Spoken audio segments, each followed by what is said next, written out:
Now, in the run-up to the European parliamentary elections is a diplomatic spat between Italy and France over migration to Europe, and Africa is at the heart of this. Paris summoned the Italian ambassador this week after Italy's Deputy Prime Minister Luigi Di Maio accused France of impoverishing African countries, and Di Maio had said France was manipulating the economies of 14 African countries that use the CFA franc, a currency underwritten by the French Treasury and pegged to Europe. Well, the CFA franc's currency is printed by France, but the quantity is decided by the central banks of the two zones. A French official sits on the boards of both central banks, which suggests that France retains at least some influence over the decision-making process. The dispute between France and Italy follows the drowning of hundreds of migrants off the Libyan coast in the recent days. And according to the Prime Minister, countries like France that are impoverishing African countries are forcing Africans to leave their continent. Well, with us now is Elaji Alioune Diop, an economist based in Dakar, Senegal. A warm welcome to you. Good morning, and thank you very much for joining us on the program. Damning allegations there against France, some of what many Africans have in fact touted in the past, and some do say now, except that this time around it is being touted by a European foreign minister. Diop, what do you make of some of these allegations?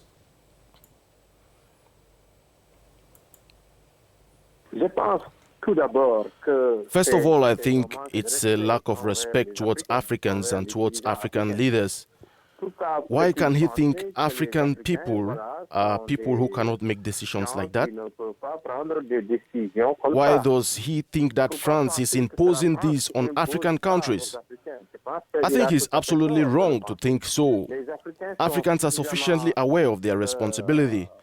We are in the franc zone. It's like many countries that have currency that are guaranteed by other hard currencies. Linking our currency to the euro does not mean that Africans do not want to develop themselves.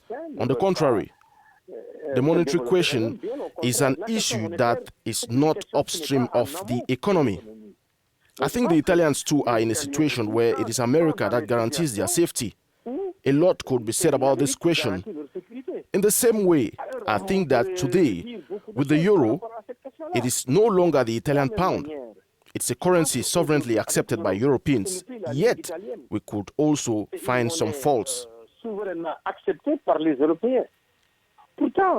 So, you see, it is a pretty complex issue, and we simply have to be responsible enough. In the franc zone, African countries are facing problems, but I do not believe that money is simply the problem. Well, so in your opinion, what is the problem? The problem is especially the question of the governance of these states, the question of the economic policies carried out at the level of these states by the heads of states of these countries, and one which is accepted by the population of these countries. Most importantly, what are we doing to generate wealth in our country, to provide jobs, to ensure the well-being of our people? That's what is more important. There are problems in the franc zone we do not refuse.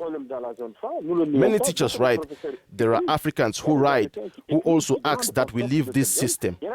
There are some who also think we should be careful and maybe go step by step.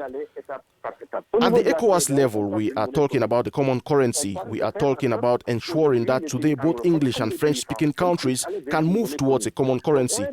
So we are in these strategies, and the IMF, as I believe the World Bank too, understands the strategy we are putting in place.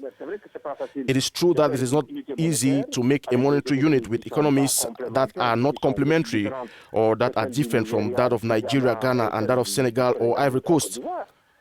They are the leading countries in West Africa. In the franc zone, there are also countries of Central Africa that you know very well are at this level quite rich with a lot of potential. I think there are problems that are much more crucial than the CFA francs issue. Que la question du franc CFA.